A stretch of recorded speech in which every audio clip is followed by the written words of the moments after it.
পানীয় জলের দাবিতে সড়ক অবরোধ। উত্তর জেলার কদমতলা কুর্তি বিধানসভা কেন্দ্রের অন্তর্গত প্রেমতলা থেকে কুর্তি যাওয়ার মূল বিকল্প জাতীয় সড়ক অবরোধ করল কদমতলা গ্রাম পঞ্চায়েতের ৩ নম্বর ওয়ার্ডের বাসিন্দারা। এদিন তারা ভাগন গ্রাম পঞ্চায়েতের সামনে সড়ক অবরোধে সামিল হয়। সড়ক অবরোধকারীরা জানায়, দীর্ঘদিন ধরে তারা পানীয় জলের সমস্যায় ভুগছে।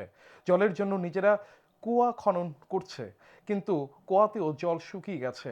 বিগত বছর শুখা মরশুমে গাড়িতে করে এলাকায় জল সরবরাহ করা হয়েছে।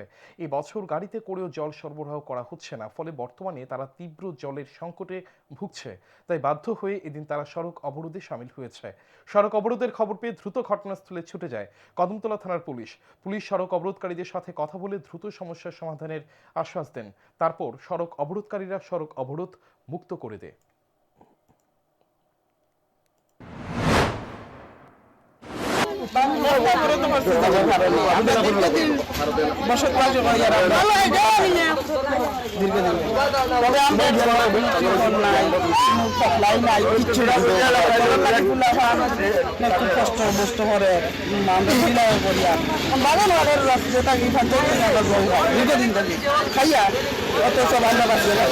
আমরা কুয়া খুঁজেছি, কুয়া তো জল থাকার না, দেখুন কি জল নাই।